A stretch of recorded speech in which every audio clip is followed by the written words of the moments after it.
Hey folks, Dr. Mike here for Renaissance Periodization. Here's your weekly tip. Don't add sets if you can't focus on them. What the hell does that mean? Well, check this out. Are you doing too many sets per session such that you're doing more work, but you're not getting any more marginal gain? Not something you'd want to do. Here's the reality. You get your biggest and strongest from what we can call high quality sets. Especially on the size end of the spectrum, these sets have a couple of check marks that have to occur for them to be counted. Your technique on the sets has to be very good. The amount of drive, neural drive you're pushing into the sets has to be high. You're not mailing it in. You're there for it.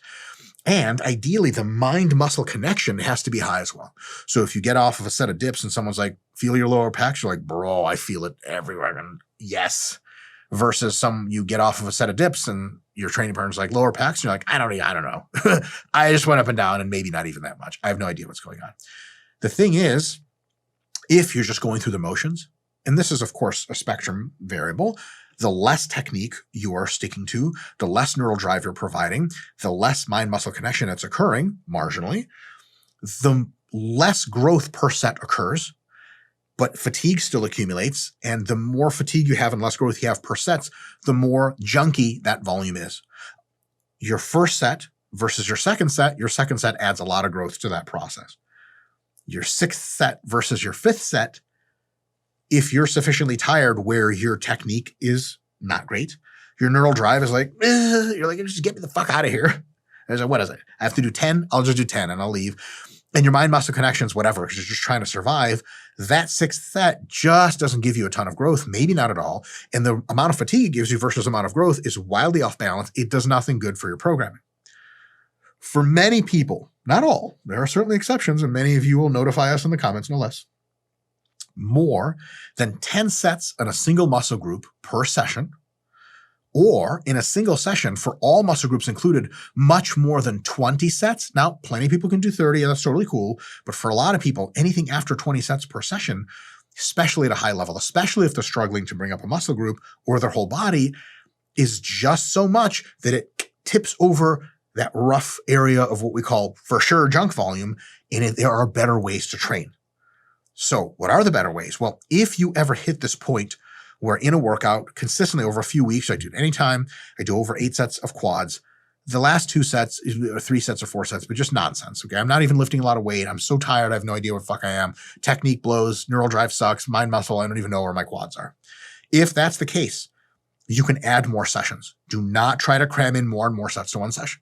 People say, yeah, man, I'm doing this workout 3 times a week.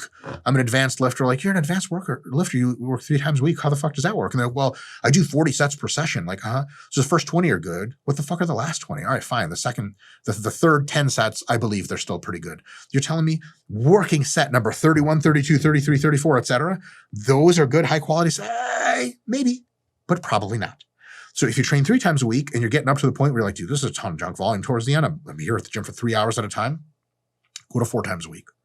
4 times a week. Now you're here for 2 hours at a time instead of 3. Now all the sets you do are much higher quality because you're more rested for them. Their technique is better. The drive is better. The mind-muscle connection is better. And you're growing more. Plain and simple. If you can't add any more sessions, say, look, I have a fucking day job. I have kids. I'm not like you, Dr. Mike, collecting Lamborghinis. How the fuck do I actually get progress if I can only train 3 or 4 days a week and I can't add a bunch of sets and I'm reaching the sort of junk volume limit?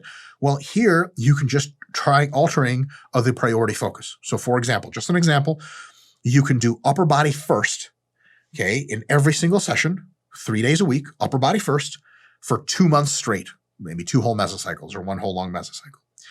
And your lower body is trained last. And just with a few sets, and not very hard, so the lower body just maintains. No lower body growth. Maintenance for lower body, growth for upper body. 2 months later, 3 months later, 4 months later, whatever, you rotate. Lower body goes first all the time, upper body last. Upper body only maintains because you just don't train it that hard because you know you can't. Lower body, you train first, you fucking cram it in, and your lower body makes gains. So some months, your upper body is maintenance, lower body is going up, and in other months, your lower body is maintenance, upper body is going up. And just like that, over time, everything gets jacked. You just have to pick one. Essentially, know your limits. And the most important thing is you are in the gym for high quality. High quality is the most likely to grow muscle, not going through the motions. So if you have a really good technique on your sets, if your neural drive is really high and your mind-muscle connection is super high, the only thing you have to worry on the other end is nutrition and recovery, because you're fucking driving it in. You're going to get growth if your nutrition and recovery are good and you're not at your genetic ceiling or something. However, nutrition, recovery, genetics, blah, blah, blah. If your technique sucks, if your neural drive sucks, if your mind-muscle connection is off, you're going to be getting a small fraction of what you could be. So focus on quality first and then worry about quantity. Folks, that's enough of me blabbing. See you next week.